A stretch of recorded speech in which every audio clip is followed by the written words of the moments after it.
cause number PD 033022, Terry Wayne King II versus the state of Texas.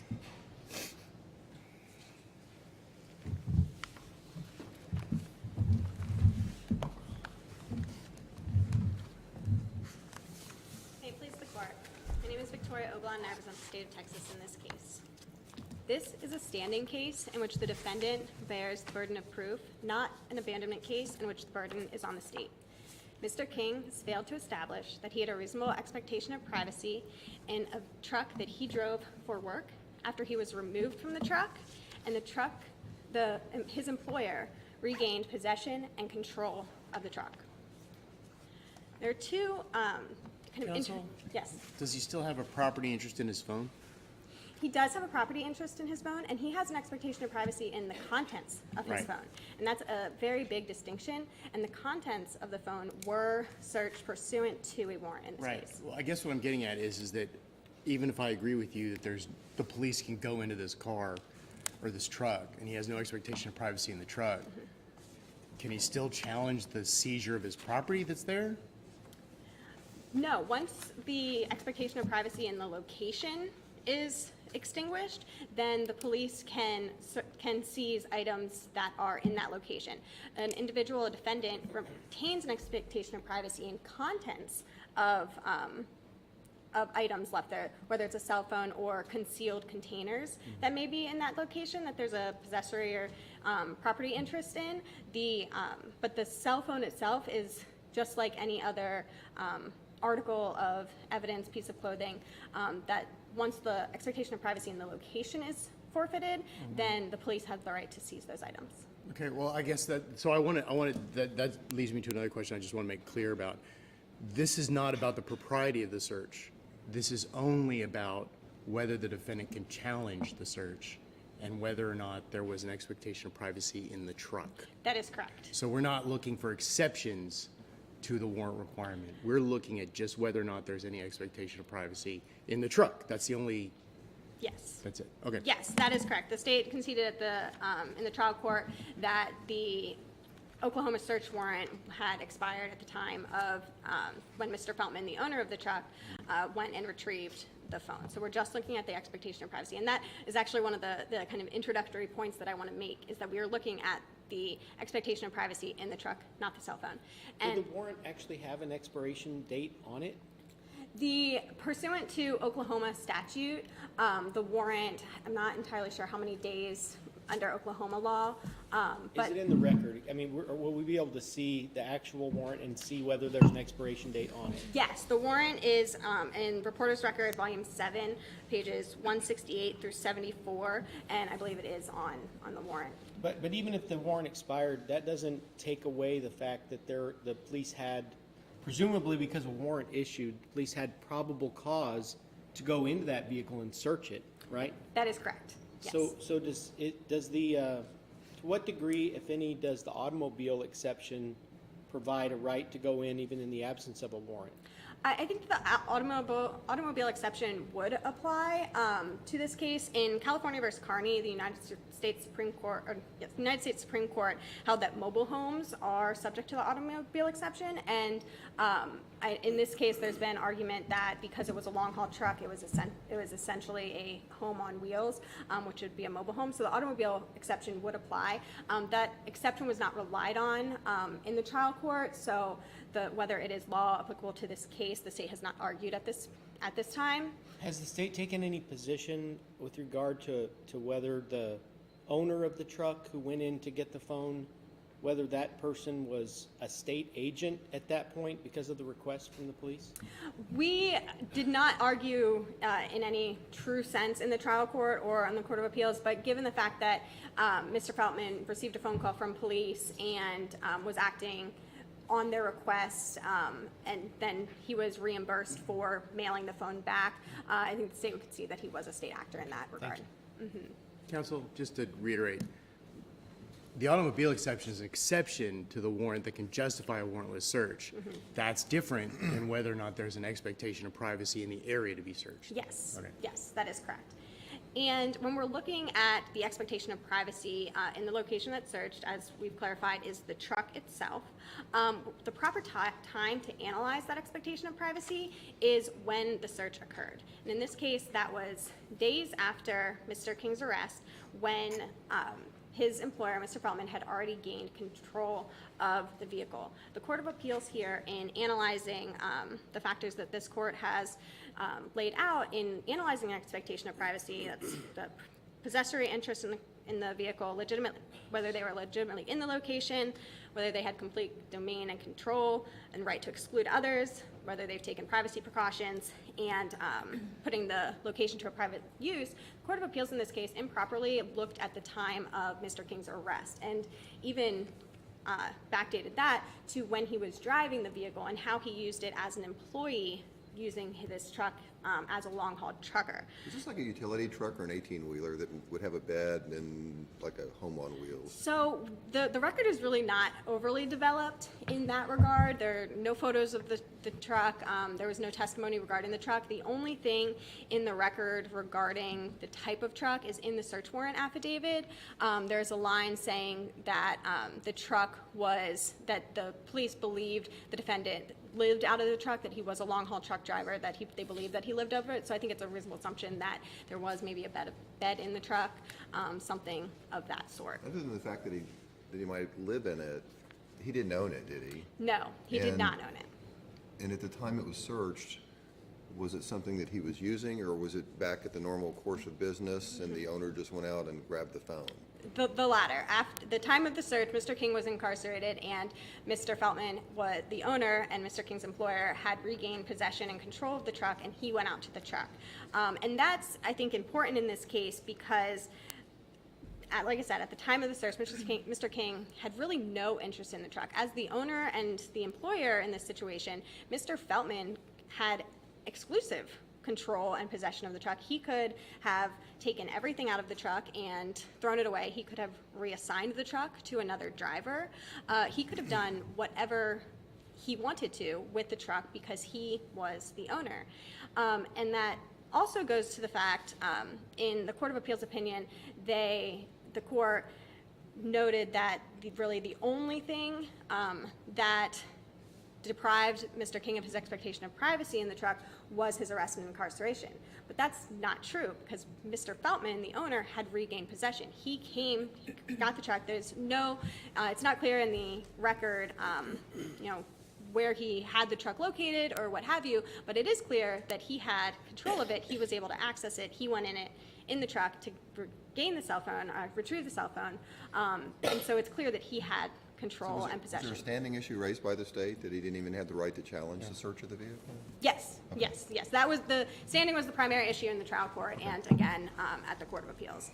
So, counsel, was Mr. King, had he been terminated at some point? I mean, like officially terminated from his employment after his arrest? There's no evidence of that he had been terminated. Okay. No. And so, I mean, you're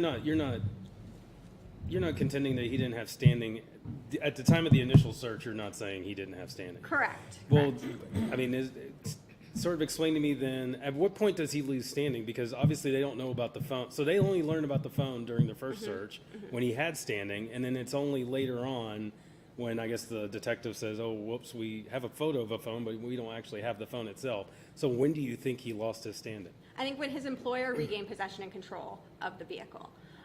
When the search warrant that issued for the first search of the truck, Mr. King was arrested from the vehicle, taken into custody, and they obtained a search warrant for the truck that day. The truck was still at the truck stop that Mr. King was arrested at when that first search was initiated.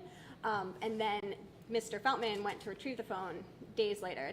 We do not have the specific date that Mr. Feltman went to retrieve the phone, but sometime during that period, Mr. Feltman regained control and possession of the vehicle. So pretend for a second that Mr. King, he's arrested and for whatever scenario, bonds out, gets a PR bond, immediately goes back to the truck stop, and Mr. Feltman's there and says, hey, you've been arrested, I'm taking the truck, and Mr. King says, wait, whoa, let me get my stuff. Does he have an expectation of privacy at that point? I think that he would, yes. I think that those are different facts than the facts that we have here. And I really think that it is Mr. Feltman, regaining possession and control. And this follows with this court's case law with guests in a host home or a hotel occupant in a hotel. In both of those situations, in Granados, which is the guest in a host home, this court really focused on the host's ability to control the premises, ability to use, and their permission that they're granting their guests in that home. Similarly, in Tillman versus State, which is the hotel situation, this court noted that it was the affirmative steps of the hotel in the eviction process that extinguished the expectation of privacy in that location, and that's very similar to what we have here. The employer. What was seized in the Tillman case? In the Tillman case, it was nothing was seized. Excuse me, let me go back. The police entered the motel room or hotel room pursuant during the eviction process. Right. While the individuals there were collecting their belongings, the police observed drug paraphernalia in plain view, and the drugs were then seized. And drug paraphernalia is contraband? Yes. Okay. Yes. So it was contraband that was seized. Yeah. Okay. But very similar to those two situations, someone with a greater right to the location, someone who can dictate the permission of the location being used in that location, came in, took affirmative steps to regain control, possession, ability to use that location. And that's what Mr. Feltman as the employer did, and that's what extinguished Mr. King's expectation of privacy. Does it make any difference if that regaining of the property was accomplished by virtue of the police asking the owner to do that, right? Because here you have a phone call, I imagine, saying, hey, can you go out to that truck? I think the truck, correct me if I'm wrong about this, is still at the truck stop where the arrest occurred. And so they go there. They hadn't had any interest in going there before the phone call. And then the police make the phone call and they show up at the location and go into the truck. All of that is done at the behest of the police. Does that make any difference? Well, just to kind of clarify the record there, the first search, at the time of the first search that was pursuant to a warrant, the truck was still at the truck stop. It is unclear where the truck was when Mr. Feltman went and retrieved the cell phone. So as standing as an issue that the burden is on the defendant, I think that it would be incumbent on the defendant to establish the facts that you just outlined.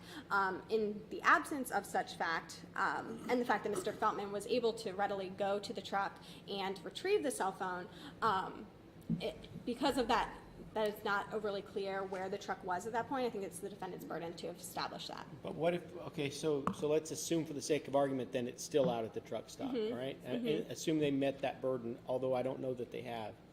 Then does that make a difference, is my point, that the police were the ones who said, please go out to your vehicle and exercise control over it, you know? I don't think Would it make a difference in a hotel, for example, if the police were the ones who said, hey, we think you should evict this guy, so that they could then go inside and check it out? I don't think so. I think that goes to the reasonableness of the expectation. In Tillman and in some of the cases that were cited in Tillman, the part of the expectation of privacy and the reason that the expectation of privacy was no longer reasonable was because the individuals were engaged in activities that would reasonably lead to an eviction. Or that they should have known that they were, subject to eviction due to whether it's loud noise or the smell of marijuana, which was in the Tillman case.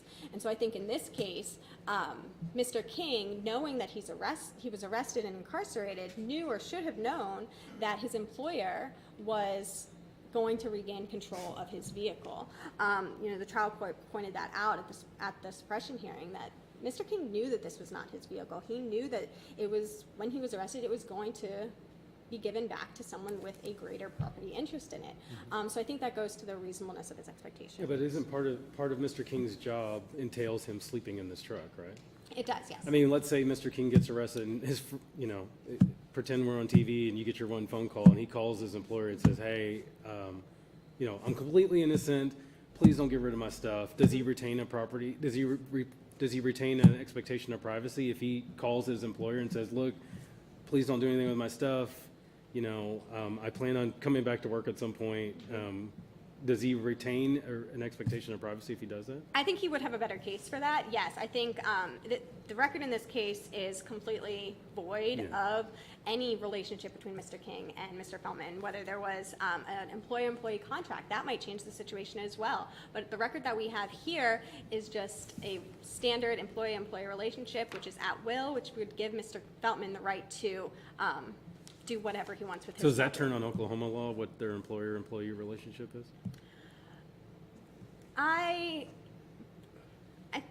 That's a Like if we're in Michigan and it's a union state, does that, and I don't want to take up too see much that of I'm your out of but- time. Okay, You can I'll let answer it the go. question. Would you like it answered? No, I'll let it go, don't worry. Okay. Thank you. Thank you, counsel. Good morning. I'm Mary Thornton.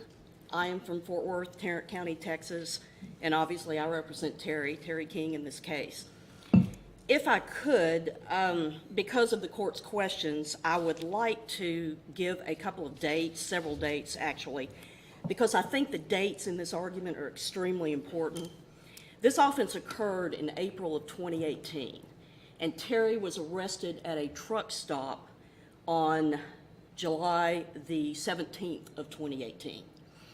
I believe it was Judge McClure that asked about the time of the warrant, or somebody asked about the time of the warrant. It is in the record, and in Oklahoma law, when they get a search warrant, you have 10 days in order to execute that search warrant, get your inventory in return.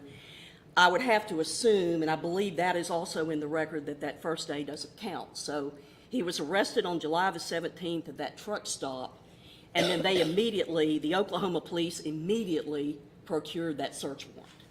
The truck was searched. You will read in the Court of Appeals opinion, they are under the impression, or they put in their opinion, that the cell phone, and it was photographed, that's in the record, but they are under the impression that that phone was not in the inventory and return, and actually it was. If you look at Defense Exhibit number 7, I Hurt your believe this case? oblong. Doesn't that hurt your case then? If it's in the inventory, why can't the police just go in and say, well, we inventoried this, we said we were gonna seize it, it's justified by the warrant, we can just seize it? We can just go back and get it, because it's supposed to have been seized? You know, Your Honor, in preparing for this and writing this argument, I've thought about that many times myself. But actually, I think it helps Terry, because in this particular situation, it's the police's fault. It was their sloppy behavior, it's their sloppy conduct. Well, you would agree, though, that the warrant itself, the initial warrant, would have provided a justification to seize that phone? Absolutely, sir, I Okay. would. Yes, the warrant, and that's why, obviously, we have a Fourth Amendment, because you've got to get a search warrant. And you've got to execute that search warrant under Oklahoma law within 10 days. And Counsel, your whole argument is based upon the reasonable expectation of privacy, correct? yes, ma'am. Are you aware of the line of federal cases that say in the commercial trucking industry, there is, because of the nature and perversity of the regulations the commercial trucking industry is subject to, that there's a minimal expectation of privacy in a commercial trucking vehicle? I would say there's a minimum expectation of privacy perhaps in the cargo, because you can search that cargo, you can search that, what do they call it, the trailer. But in terms of the tractor, in terms of the cab, I believe the word is, that person has an expectation of privacy because he's actually living out of that truck. Well, according to the federal case law that I've read, that even if they sleep in the truck, there's a minimal expectation of privacy based upon the nature of the regulations that the commercial trucking industry is subject to. These are personal belongings, though, Your Honor. Well, I understand that, but I mean, we're talking clothes, you're talking toiletries, you're talking prescription medication. Well, counsel, minimal expectation doesn't mean no expectation, but my question, though, is why is it, given the low expectation of privacy in the cab of a truck, you couldn't just say that he has sort of assumed the risk and maybe even abandoned his phone in that truck? Well, and to answer that question, Your Honor, as a trial attorney, I wish that this record had been better developed. I believe it was Judge McClure that started talking or asking questions about whether Terry had been fired or whether he'd been terminated, which I think would be very important in this case.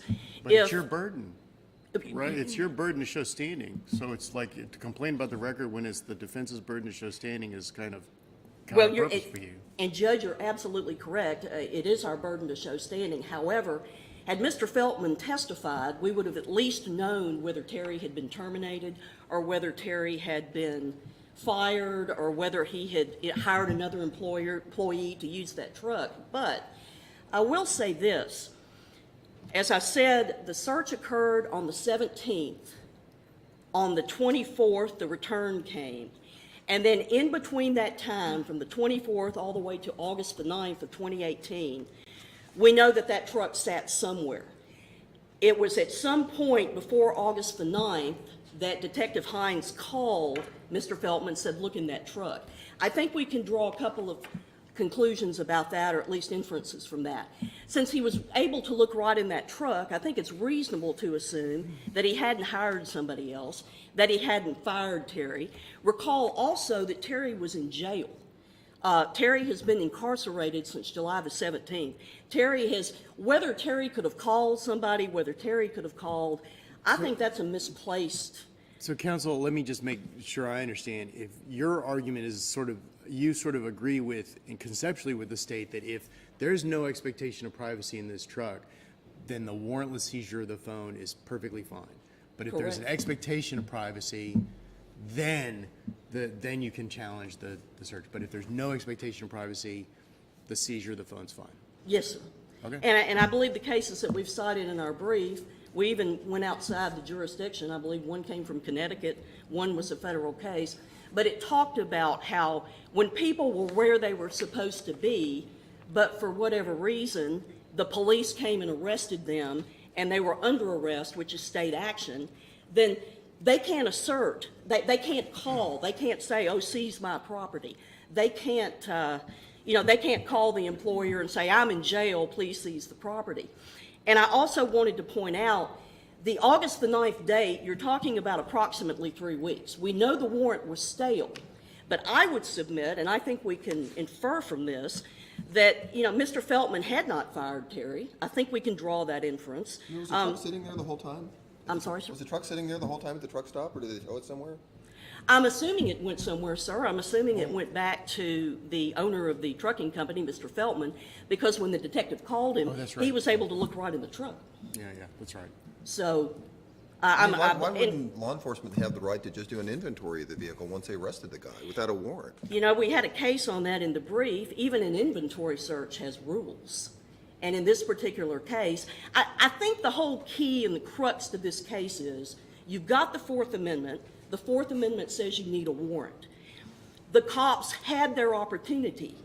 This was not a theft case. This was, good heavens, an injury to a child case. This was a major case. And the cops were sloppy. I'm kind of stuck on something, though. I'm wondering if you can help me over it. I know that the ground of review that we granted in this case has to do with the expectation of privacy, right? But what if something overrides that? What if, for example, the fact that there's an automobile, which I don't know that you're contesting that that's what this is, and that there's probable cause to believe that there's evidence in that vehicle that may pertain to a crime, why can't the police go in there and just search it? Why couldn't we reach that without overstepping the ground of review that we granted here? And are we authorized to do that? Well, I think several of the cases, Betts comes to mind, several of the cases that I've read that we've cited in the brief, I believe a few the state cited in the brief, but it says, yes, no, the police can't do that. You do have an expectation of privacy. When you're driving, even a rent car that you don't rent, but say your girlfriend or your wife rented it, and only your wife can drive it, but you're driving it, and your wife gives you permission to drive it. Yeah, but I think you're missing the import of my question. Does the expectation of privacy that someone has in their own vehicle even override the automobile exception once police have probable cause? If they get a warrant. Okay, thank you. I believe you have to have a warrant. I'm sorry, isn't that backwards? The real question is just, is there an expectation of privacy that gives rise to the ability to challenge a search? If there's no expectation of privacy, then you have no standing, and you can't really complain about the search. But then the next step is, if there is an expectation of privacy, is the search justified? And we're not here to answer whether the search is justified. We're here to answer whether or not the police or an agent or anybody or someone walking down the street could just go into that truck and you could challenge. This was a truck, and it's certainly, the facts are set out by the Court of Appeals, the facts are set out in the state's brief as well. Certainly, this was a truck that was assigned to Terry. Sure. He was employed by the trucking company, Mr. Feltman. We know that with commercial truck drivers, and I believe somebody asked the question, it is in the warrant, this is a tractor trailer, it's an 18-wheeler. They live out of these vehicles. You go long hauling on the road and you're gone for days at a time, maybe weeks at a time. You're living out of this.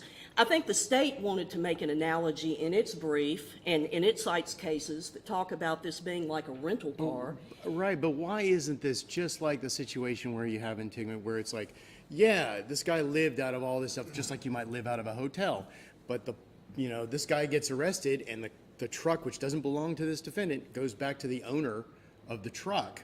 Why is it that any of the stuff that's left there, he has an expectation of privacy in that stuff that was left there, when he's now basically been just kicked out of this hotel room that he's been staying in? But Terry wasn't kicked out of a hotel room here, and Terry wasn't fired. Terry wasn't He terminated. was just given that a we can see. different kind of hotel room. Exactly, but Terry was incarcerated. Right. Terry didn't have an opportunity. I mean, I think the fact that the state says that, oh, well, he could call somebody or he could do somebody, I don't think that's relevant to this. I think the fact he's arrested under state action, the state arrested him. There's nothing he could do about that. There was nowhere he could go. He's been incarcerated since July the 7th of 2018. But counsel, the only authority that he had to be in that vehicle was given to him by his employer who owned the vehicle. So that was the authority and his ability to be in that vehicle to begin with. Yes, Your Honor, but certainly, and again, if we did have a little bit better record, we could look at the employment contract, because I'm sure in the employment contract it's got somewhere. But when he is assigned to this truck, you can certainly infer that he can keep other people out. You can certainly infer that Mr. Feltman couldn't say, oh, well, just go on into Terry's truck and get something out of it. So he had that possessory right of that truck. Again, I liken this more to an apartment, or maybe to if you rent some RV for a year and go out with your family, obviously you're living in it, you've got all of your personal property, you've got your prescription meds, you've got everything in it.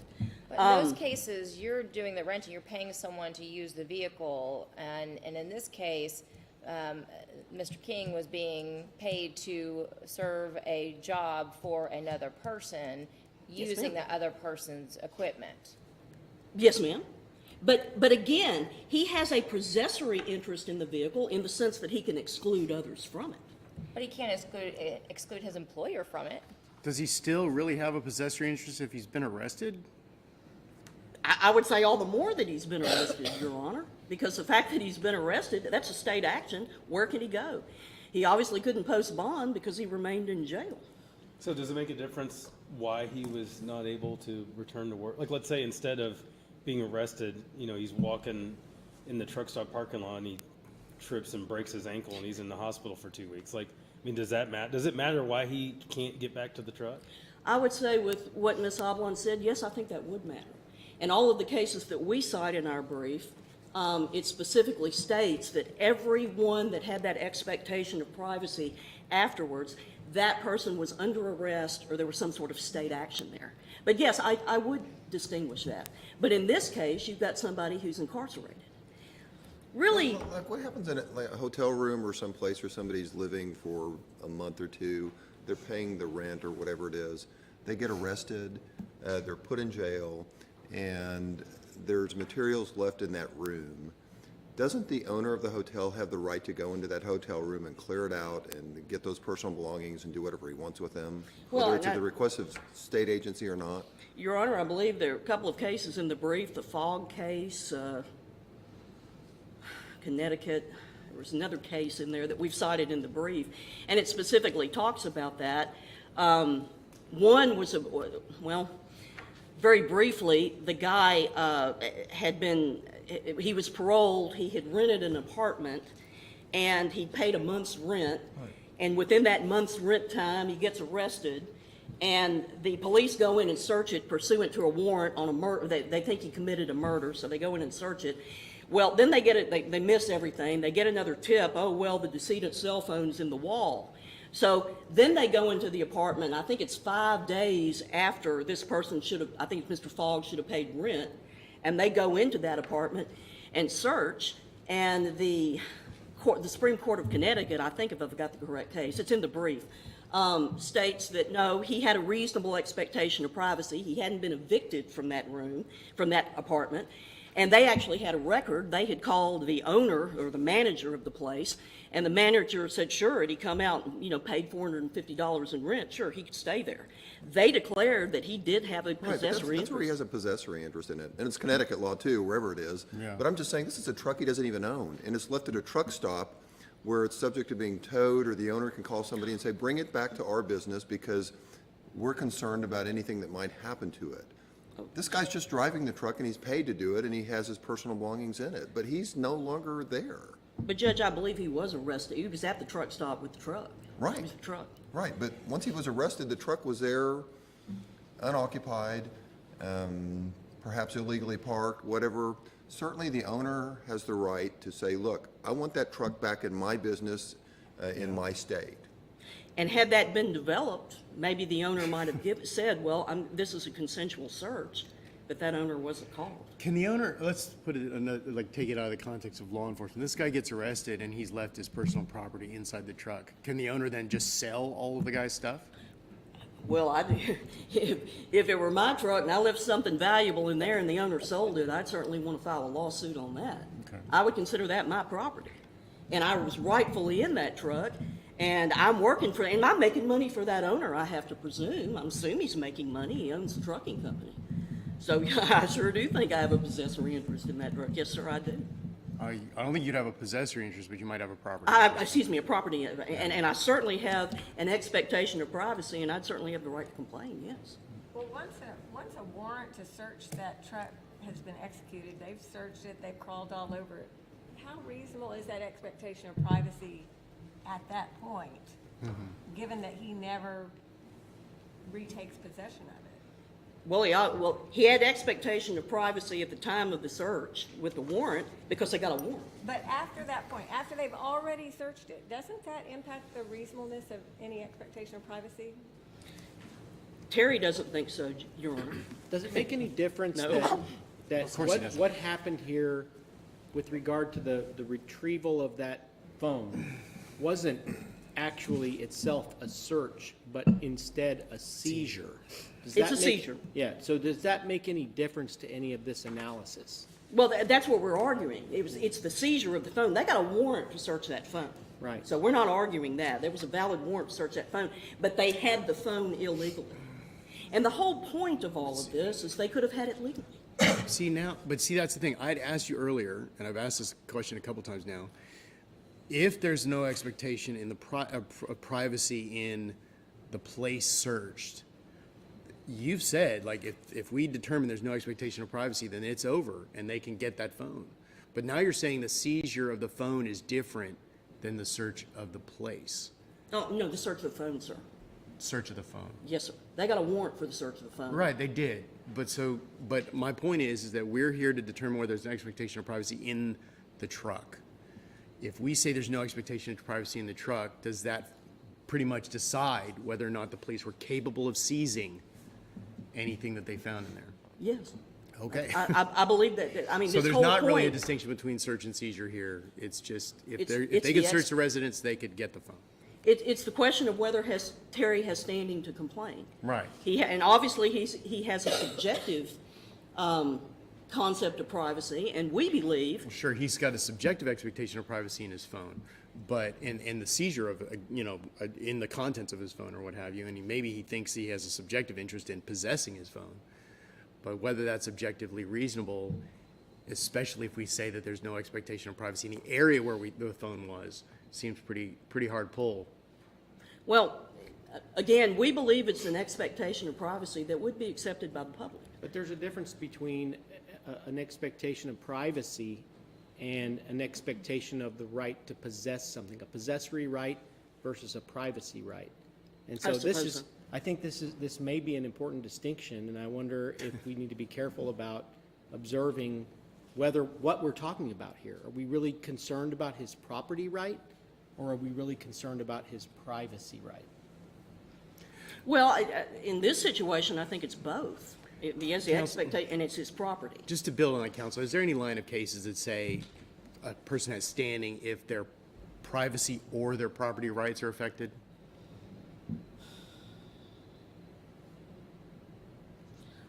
Now, I would, again, you're talking about privacy, expectation of privacy, and including personal property. We typically focus on expectation of privacy. I'm a big Yes. fan of the expectation of privacy test, but it doesn't change the fact that there have been some cases that say, look, if you're interfering with property rights, that can also be a search, or that can also be some sort of justiciable interest in challenging a seizure.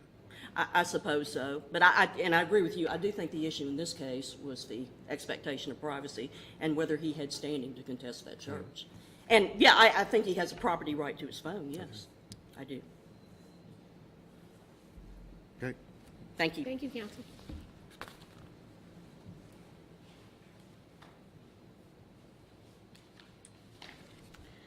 Just a brief rebuttal.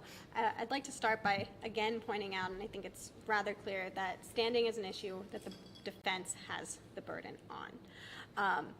To distinguish some of the cases that my opposing counsel relied on in her brief, that the Connecticut versus Jacques case, when the court was looking at the reasonable expectation of privacy, they looked at the property laws of Connecticut. There was a lot of testimony regarding the relationship between the renter and the apartment manager in that case, developing that relationship between the two, the fact that the defendant there, he had all of his possessions there. It really was his home. And the court looked at, again, that the property laws would have allowed him to return to his apartment even after being late in his rent. And that allowed the defendant there to meet his burden, because the court looked at the mere existence of those property laws, established that society recognizes a reasonable expectation of privacy as long as the eviction has not happened. There's no similar employer-employee laws here in Texas, and I don't believe there are in Oklahoma either. I'm not entirely sure, but if we were to apply Oklahoma, I believe it's at will as well. That would dictate what society is willing to view as reasonable. And I think, Judge Keel, I think you pointed out a very good issue that might have went missed in my briefing as well as opposing counsel. Once that search warrant was executed, that in and of itself, along with Mr. Feltman coming in and regaining possession and control, really diminished, if not completely evaporated, Mr. King's expectation of privacy in the truck at that time. Well, counsel, the flip side of that argument, though, is once you get a warrant, does that mean you never have to get another warrant? I mean, there's a statutory provision that specifically creates additional requirements for a second warrant on a particular place. So that is true. That is true. I think that it would diminish it, and it just goes into the overall. When we're looking at any Fourth Amendment issue, we looked at the totality of the circumstances. Objectively. Yeah, objectively. And in this case, there is simply no evidence of an employer-employee relationship, of any additional expectation of privacy that Mr. King had in this specific truck. As Judge Slaughter, you pointed out, there is a diminished expectation of privacy in commercial truckings to begin with. And once Mr. Feltman regained possession and control of that truck, Mr. King's expectation of privacy was extinguished, and therefore Mr. Feltman entering the truck to retrieve the cell phone was not a violation of Mr. King's Fourth Amendment expectation of privacy. With regard to his expectation of privacy, though, the police had already conducted a search inside that vehicle, and they'd taken some photographs, one of which showed that the phone was in the vehicle. Yes. And they had actually included in their list of items that they took the phone, even though they didn't take it. Yes. So they knew the phone was in the vehicle. I mean, And I'm wondering, what interest is a privacy interest designed to protect, but knowledge of what's behind the window, right, or the closed door? And if the police already know that, with regard to that phone, it's really, it's not private anymore, if that makes sense, If a fleeing suspect runs into the door of a home, and there's no other exits but that door, they know the suspect is in the home. It's not really, that's not something that is defended by the privacy that you have in the home. Everybody already knows that. So I wonder if you could speak to that for just a moment. Again, I think that goes to the totality of the circumstances in looking at it. If police already knew that it was there, would society then recognize an expectation of privacy in that phone? I think the answer is no. And then coupled with the lack of relationship evidence between the employer and employee, and the fact that Mr. Feltman had already regained control and possession of the truck, Mr. King simply did not have standing and did not prove that he had standing in the trial court. And for that reason, we asked this court to affirm the trial court's ruling. Quick question. Yes. If someone is arrested in an Uber, and he's got his property on the seat, and he's arrested, and his phone is there and some other things, does he lose his privacy interest in that property the second he steps out of the car? In the property itself? His phone that he left on the seat of the Uber. Well, I think, again, there's this distinction between the contents of a cell phone and of the purse, or if it was a female, if it was a purse. I think that there would still be that expectation of privacy in the contents of any items. But if he is arrested, and whether if he leaves the items, he or she leaves the items in the Uber could drive off. And so I think that it would kind of depend on what the Uber driver did with the vehicle at that point. Thank you. I have a quick question. Does it make a difference, or is there any distinction between the fact that this is a personal belonging versus contraband? I don't think so. Okay. No. Thank you. We ask you to affirm the trial court's ruling. Thank you.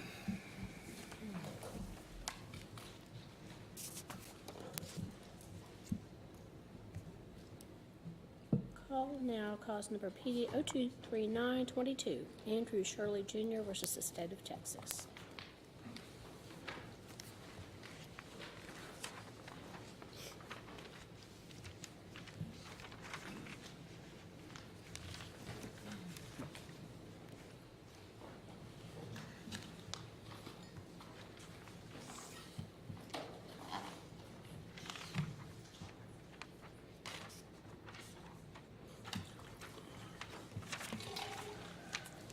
Well, good morning, Your Honors.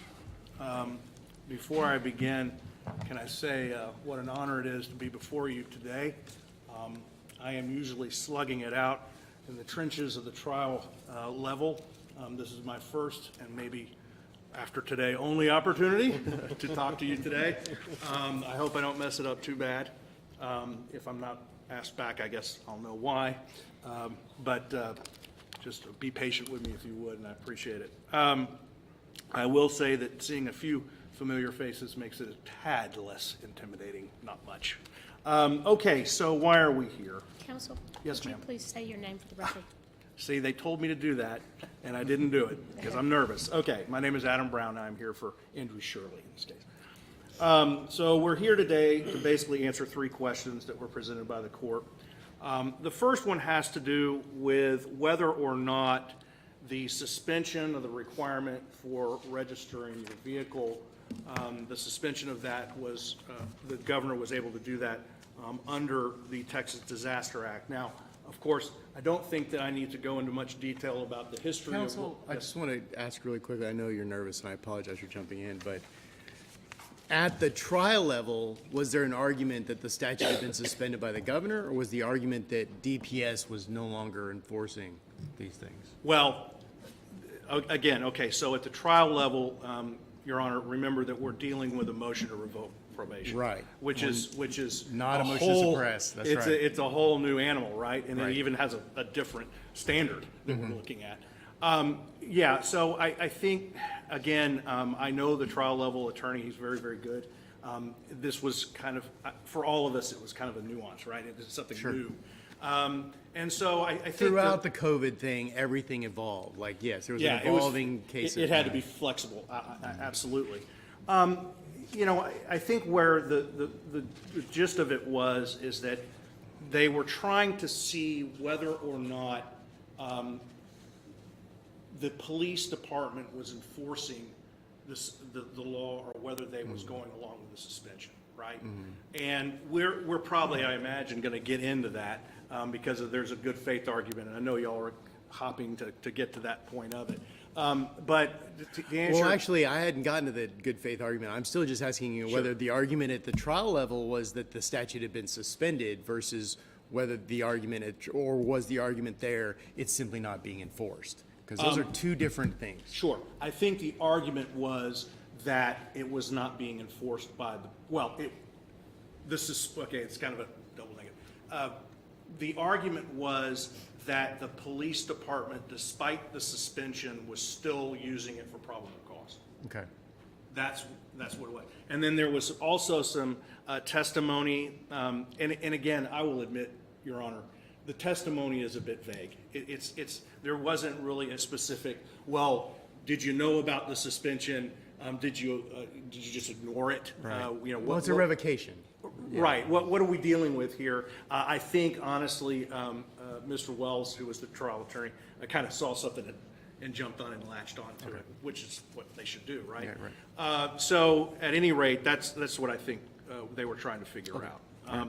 Okay, so as far as whether or not this particular law or regulation, whatever you want to call it, was covered by the Disaster Act and was allowed to be suspended, I think the state and I are in agreement that it was, okay? Let me ask you, what is the difference between a regulatory statute and a statute? Well, my interpretation of that is, I guess, and where it kind of goes to on this one is, what level does it rise to? Okay, in other words, I think as far as an executive order goes, requiring the executive order goes towards very serious and huge decisions under the Disaster Act. This one, I think, was more of a minor, just trying to keep people separated, right? Because you don't want them going into, we've all had to go get our. I'm not asking about the justification for the suspension. Okay. I'm asking about the meaning of the phrase regulatory statute. Okay.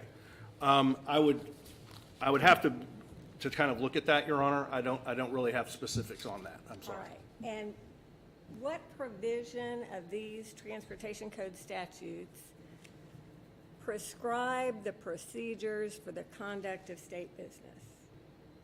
Okay. So you're talking about the state business. I'm talking about the Disaster Act. Okay. And what it lets the governor suspend.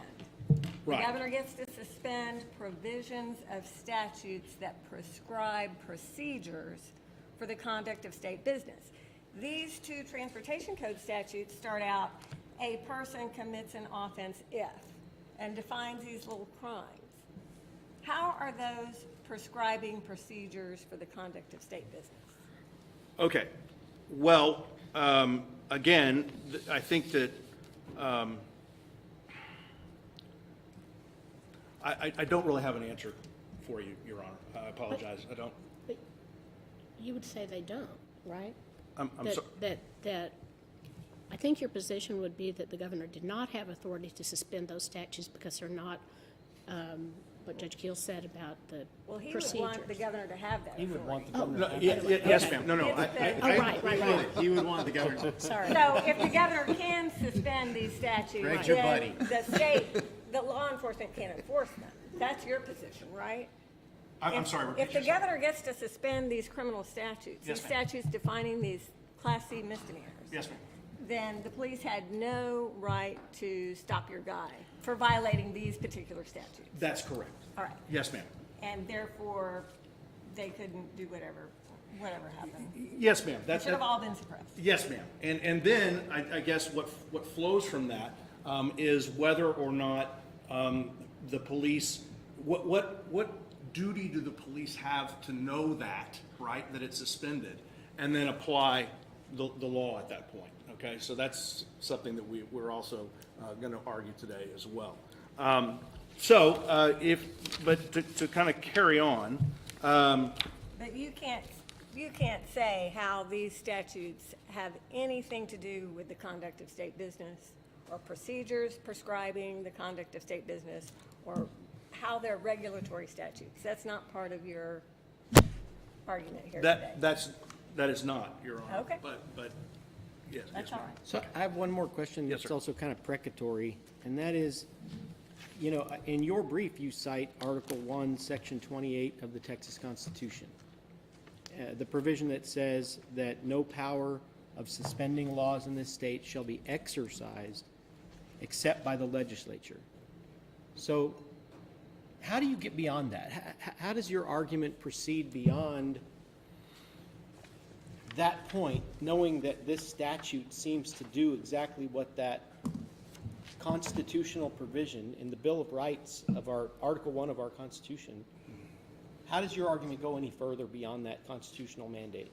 Well, I will first say, Your Honor, I am not up here to say that I am an expert on Texas constitutional law by any means of the stretch of the imagination. However, I will say that, again, I think that we need to look at the circumstances surrounding what was going on. This wasn't just a situation involving the great state of Texas. This was a worldwide pandemic. And things had to be done, I'm sorry. Go ahead. But your argument about why the police erred by stopping this person doesn't have to do with the pandemic. It has to be related to some legal requirement, right? Well- I mean, you're painting this picture about the worldwide pandemic, and I think everybody knows that was happening. But really, this is about a more narrow issue about whether or not the governor's decision to suspend certain laws was effective, right? Well, okay, I think what I'm saying is that the state and I both agree that this particular regulation, that being the registration of your license, okay, falls under something that the governor can do an executive order and suspend. Okay, we're both in agreement with that, all right? Okay, so if that's the case, then the whole argument comes down to whether or not when my client was pulled over, was there some sort of duty from the police officer to say, hey, I know that this has been suspended. I know, as does the rest of the state of Texas knows, we don't have to register our car. We're relying on that, and we're driving our car, yet this particular police officer said, Governor, whatever, we're going to pull over. And I think it's interesting that the state even concedes, well, had there been an executive order filed with the Secretary of State, suddenly the light switch would go off, right? And all the police officers would know about this, and all the police officers would not pull people over, which is not, it's just not feasible, right? Counsel, Yes. sorry, I'm sorry to interrupt you. Please continue your point. Please. Oh, no, that's, okay. Well, I was just going to say, like, isn't really this issue, and we're getting these big issues, but isn't really the issue in this case whether the state proved by preponderance of the evidence that there was an evading arrest that occurred because the defendant fled from an otherwise lawful detention? And the facts of that were, they looked on the dispatch, they saw that his license was expired, and they stopped it. Now, His license or the? or his registration. His Registration. registration was expired. Yeah. And they see that and they, Well, well, if they're that going to law pull him was over. suspended, how would they have the authority to even pull him over? Isn't that really the issue? Isn't that really what we're here to focus on, is whether or not the state proved by preponderance of the evidence one of the grounds for revocation? I agree, yes. Yeah, okay. Absolutely. Thank you. Yeah, it is. And of course, our position is, just as Judge Keel was saying, if the police officer, as they should have, knew that this particular law or requirement had been suspended. Okay, then he wouldn't have the ability to pull it, even if it shows up on. That's a very good point, because there's a case called Herring versus United States where the police officer saw a defendant he thought might be involved with crime and have a warrant out for him. And they double checked with a neighboring county to see if there was a warrant that had been issued. And they did, and sure enough, they got a report from the clerk that there was a warrant that had been issued for this defendant's arrest. They arrested the defendant only to find out that the warrant had been recalled and that they were wrong. And it seems pretty analogous to this situation, which is we got expired tags, but then we find out, well, it's suspended. The law has been suspended. I would respectfully disagree in the sense that a warrant and whether or not a warrant is active, that's flexible. That's day to day, right? I mean, we don't know if that's active, when it's not active, things like that. This was actually something that was executed by Governor Abbott, put out on a press release, sent to Department of Motor Vehicles. Department of Motor Vehicles then said that they sent out a notice to law enforcement. The governor said that he would work with law enforcement to educate them on what's going on. Now, look, we can talk law and we can talk reality. And the fact of the matter is that in reality, every single day before these police officers go out onto the streets, they are briefed. And if you tell me, or you really think, that one of the largest police departments in the nation has a direct order from the court, from the governor, saying you cannot enforce this law, that they are not going to be briefed on that. And the fact of the matter is that they admit in the record that they knew about What if this. this law had been repealed Right. and the police officer didn't know that it had been repealed and he sees an expired sticker? And would we then say, well, that was good faith and so it was okay? Right. Or would it really even matter? It wasn't the law. Right, Judge. So And does that- a suspension have the effect of nullifying this offense and just nullifying any effort to enforce it? while it's suspended, I would say yes. So the meaning of suspension is to completely do away with it. Do away with it for a time So period, it doesn't yes. really matter if the police officer knew what Governor Abbott said. Well, it does if it's going to be used for probable cause. Well, if the law was suspended and he was wrong about the existence of the law did not exist, then he couldn't enforce it. Correct. Right. I agree completely, yes. Okay. So it really comes down to whether Governor Abbott had the authority to suspend this law. Right, and now, of course, I would say he does, and I think the state agrees with that. Yeah, well, I think that's a pretty incredible position for you both to take, given the wording. I just am glad we're in agreement on something. He still has a chance to come up after. Exactly. He probably has something to say about this, Judge.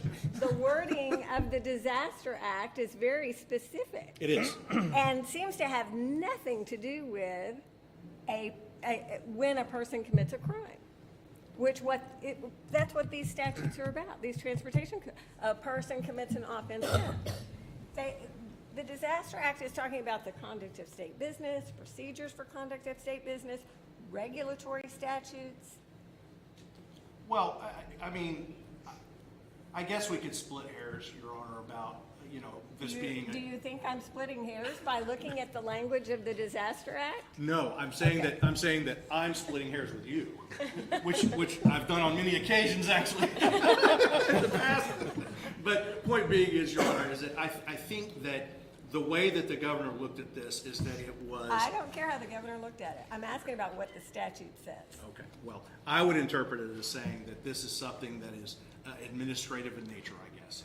In other words, it's a registration that you do, you pay money, it goes into the coffers.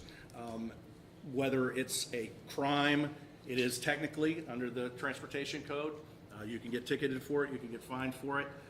But I think that the way that the governor was looking at it and the way that I interpret it is that way. I mean, nobody said anything about the actual process of getting the registration during the pandemic, which I totally understand what Judge Keel is saying, but the reality was, number one, you have to get your car inspected first to get a registration.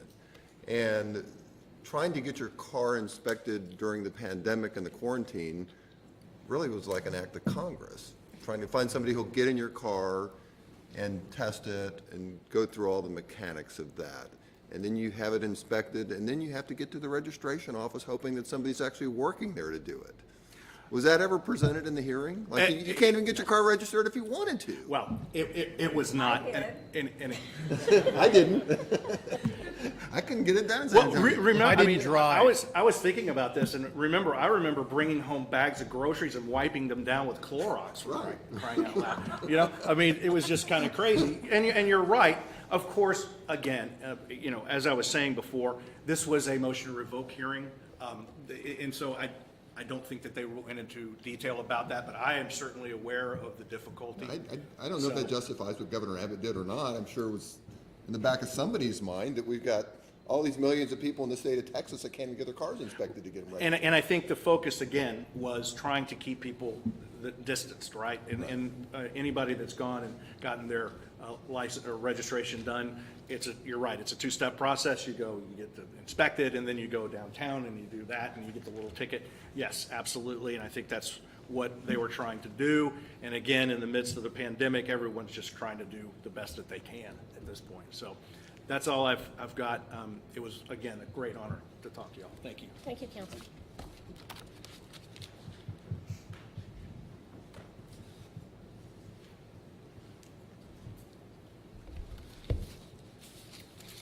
Good morning.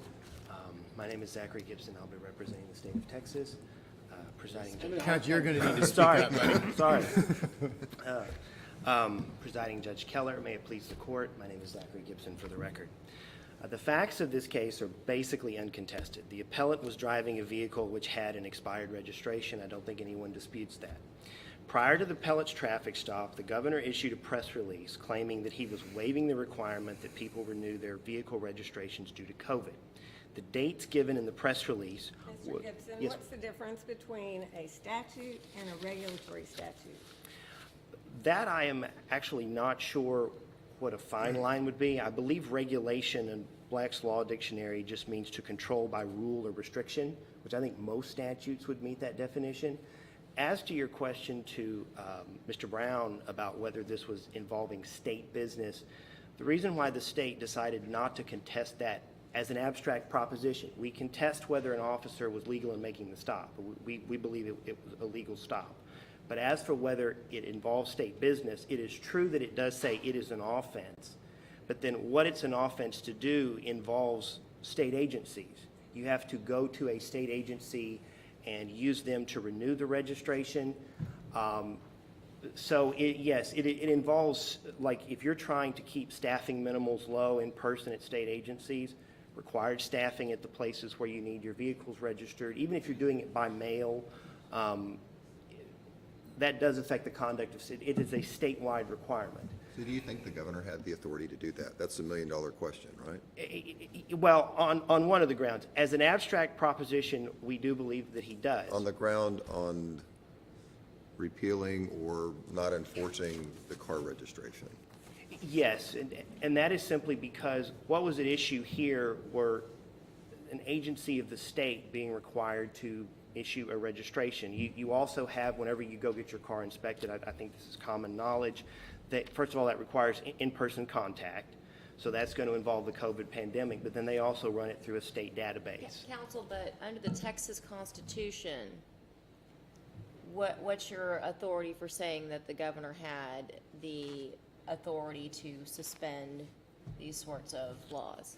Well, under the Texas Constitution, it does say there is no power of suspension. That dates all the way back to the English Bill of Rights. But it is allowed in modern jurisprudence for the legislature to do targeted delegations of its authority to executive agents. So long as there's prescribed procedures. I understand that the grounds of review are not about the constitutionality. I included briefing on the constitutional issue in case that's teetering in the back of the court's mind as some sort of a constitutional avoidance type of an issue. But we believe this is a narrow targeted delegation. The issue between, so first of all, let me just address two preliminary points that really do matter to the state here. Number one, as the case is currently before the court, and we talk about this in our brief, we do believe the best course of action for the court is to improvidently grant this. These three issues that are in this case, they are interesting issues. Maybe be a great law review article. In my brief, it's pretty close to the length of that. But none of them were addressed in the court below.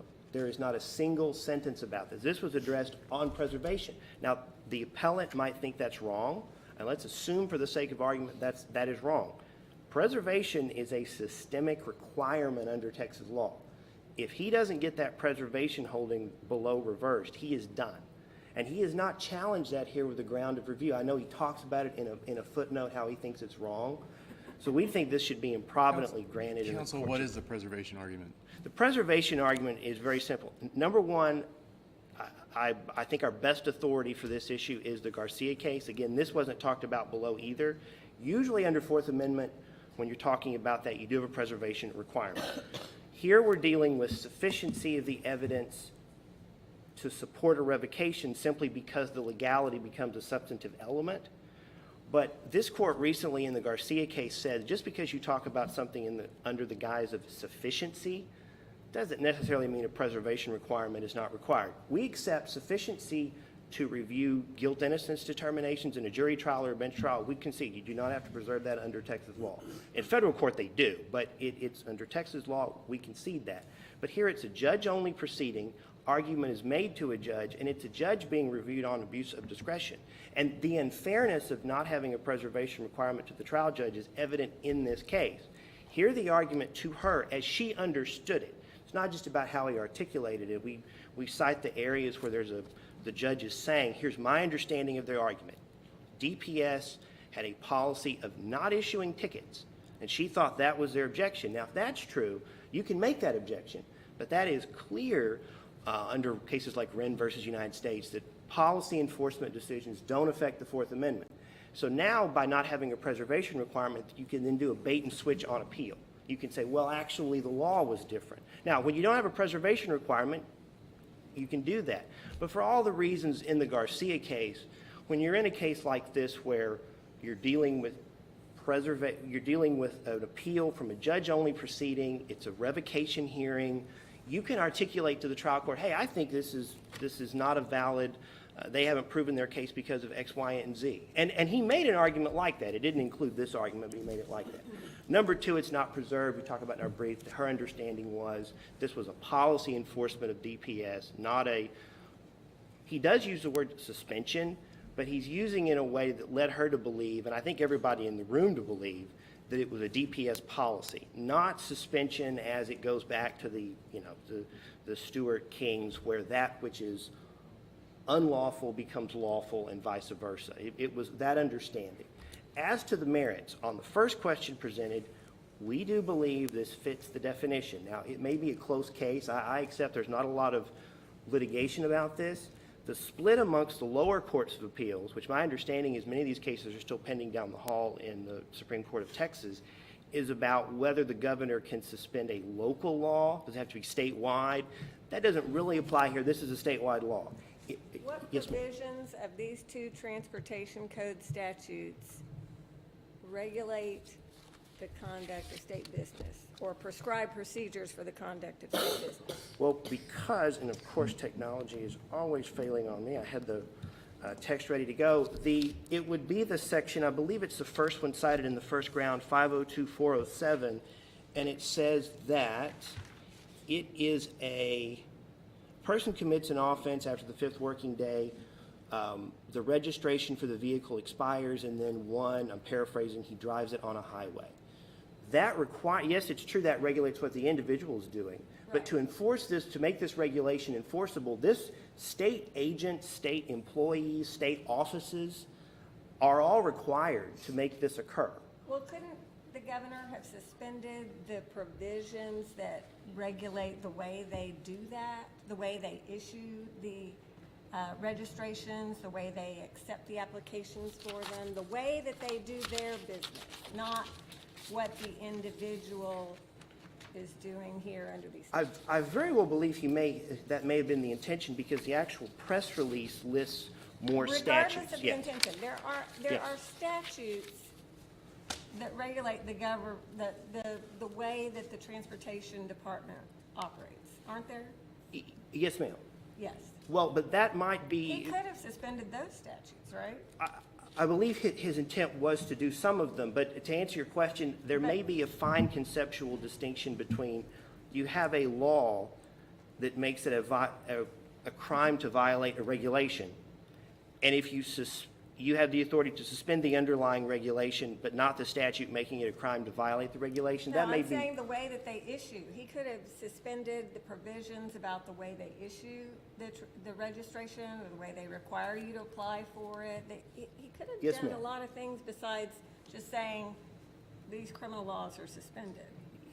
Yes, ma'am. That would have fallen under the Disaster Act, his authority under the Disaster Act. Those would have certainly been clear applications, perhaps? Yes, ma'am. As to the second and third issues, and that was the dispute below in the Court of Appeals between me and Mr. Brown, and really our biggest problem with all of this is that the argument goes something like this. On appeal, this gets past preservation, on appeal, take judicial notice of the press release, so that's probably a legislative fact, but then make that legally operative text. Now, that's a very unusual argument, and the reason why it isn't counterintuitive is that Texas has a very prescribed way of issuing executive edicts. An executive order, I'm using that in a generic term. It could be labeled a proclamation. Governor's required to file that. That gives notice to the public and to the officers. Here, the argument is state law changed. It was not just non-enforcement, but state law changed. And our biggest problem is you're saying the officer was supposed to hear, apparently through the news, there's been this change, and then go around and then change his enforcement decisions, what he understands probable cause to be, and there's never been any legal instrument filed that would change state law. I know you mentioned repealing a bill. Well, the Disaster Act does say that these regulations have the force and effect of law. And that provision giving him the authority to issue these under this chapter is presumably there so he can do things that change state law. And that's what they're claiming happened here. State law underlyingly changed. For this period of time, it wasn't just prosecutorial discretion which allowed you to drive down the highway. It was that the state law changed. And that is quite unusual. I mean, I had to go back to the 1890s where it talked about, we're going to stick to the four corners of a proclamation and things of that nature.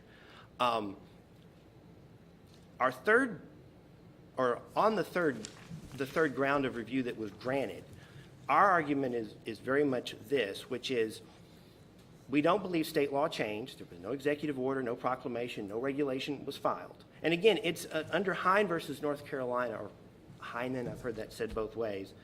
It's an objectively, legally well-informed officer. So if you have a state statute, even if they didn't read it, they're on the hook for it.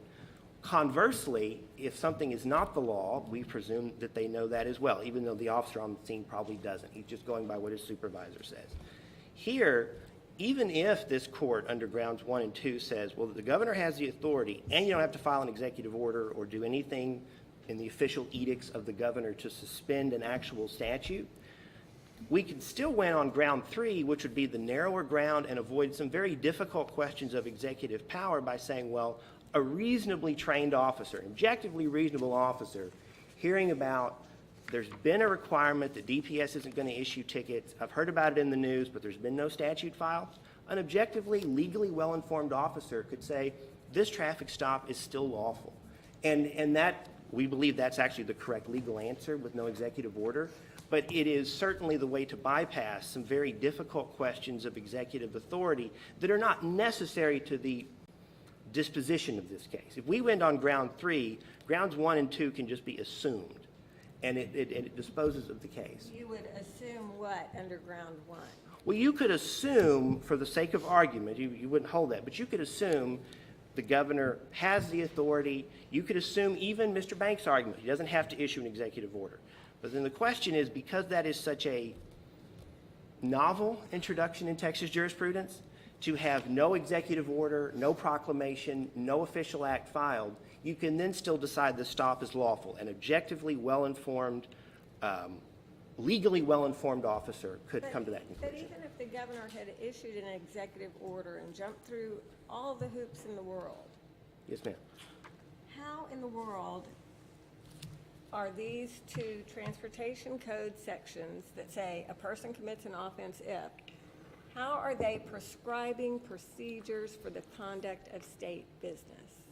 Point me to the provisions that prescribe procedures for the conduct of state business.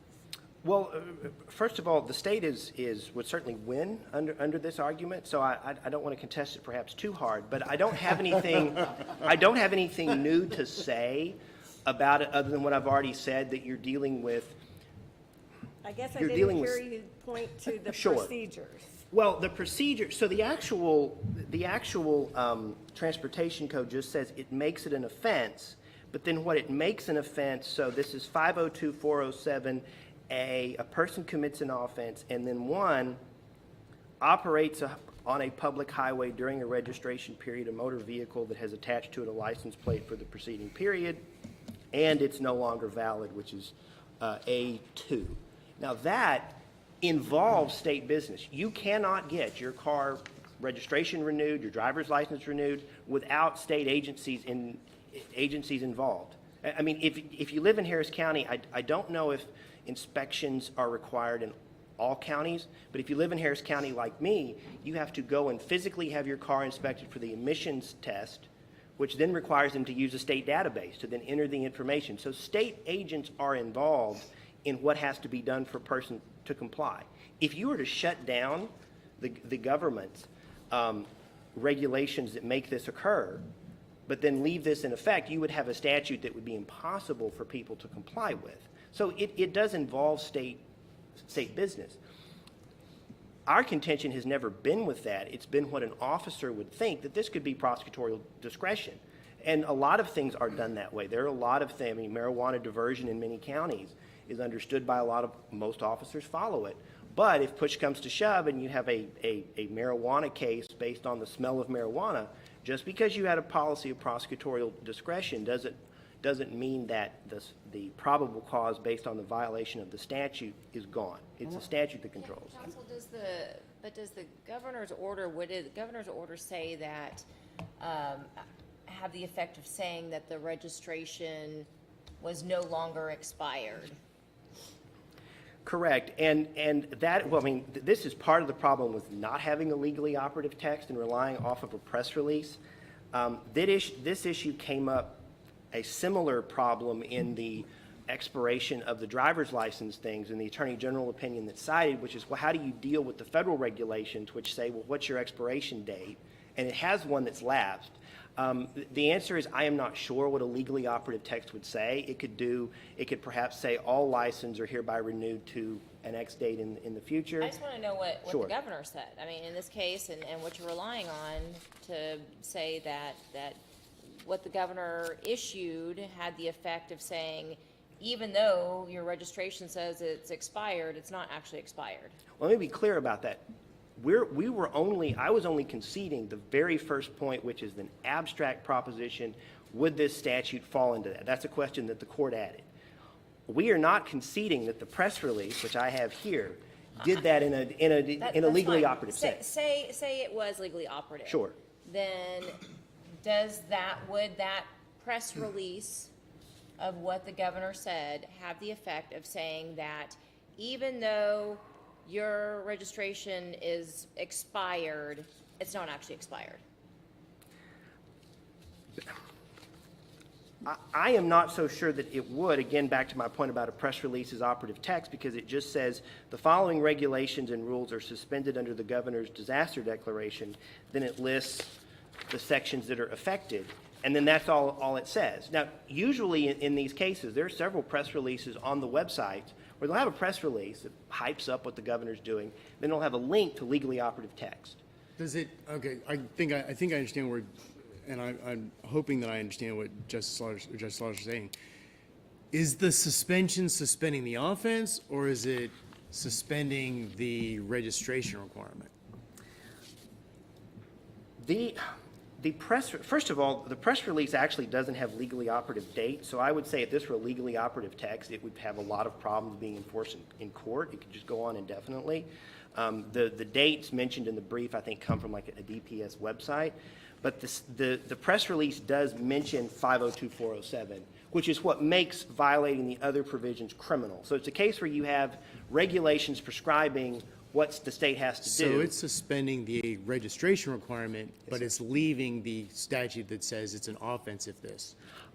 I assume it's not intending to because it also lists a statute that makes it an offense. Okay. It does. So it lists regulation. So that's why we're saying the very first question the court granted argument on, regulatory statute doesn't have a lot of interpretation under the law, or what exactly this means. It does seem to be something that prescribes state business. State agencies do this.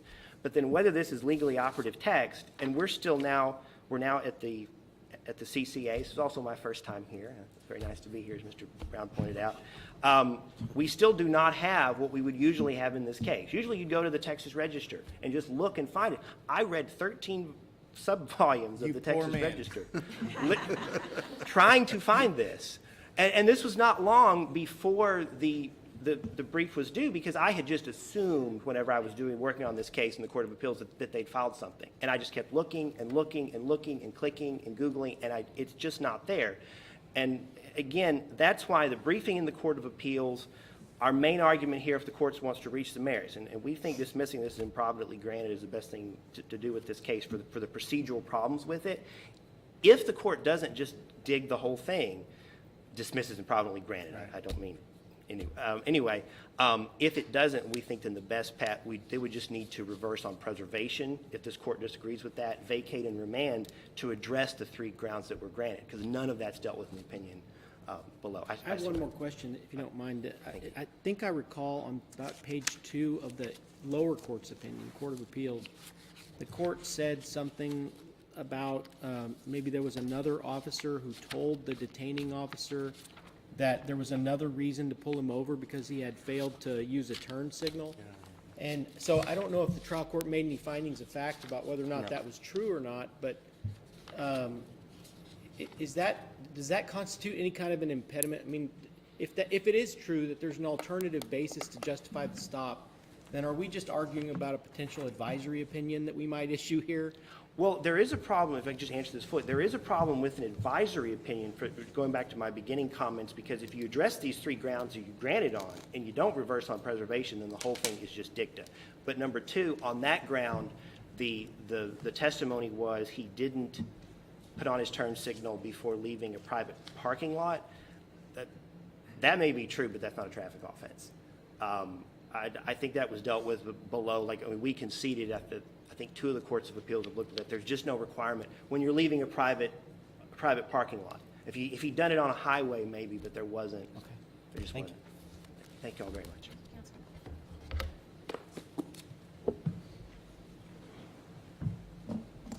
Despite the fact that I am a firm believer in get in and get out, I'm going to mention a few things. I only have 2 minutes, and I'll be very brief.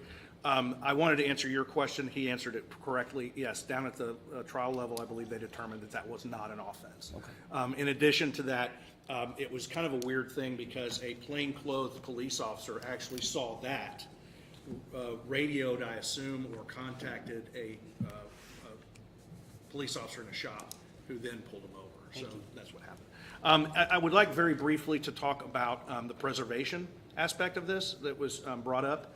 I would argue to the court that a couple of things. Number one, it's interesting because we've almost got a perfect storm here because the underlying crime is evading, where it's necessary to have a proper detainment before you can move on. So it's more than just probable cause. It's actually part of the statute requirement for the state to prove that the offense was committed. So I think that's very, very important because it was brought up at the trial level. They were specifically asked about it. I'm not really sure where the state thinks that error was not preserved. It was specifically addressed.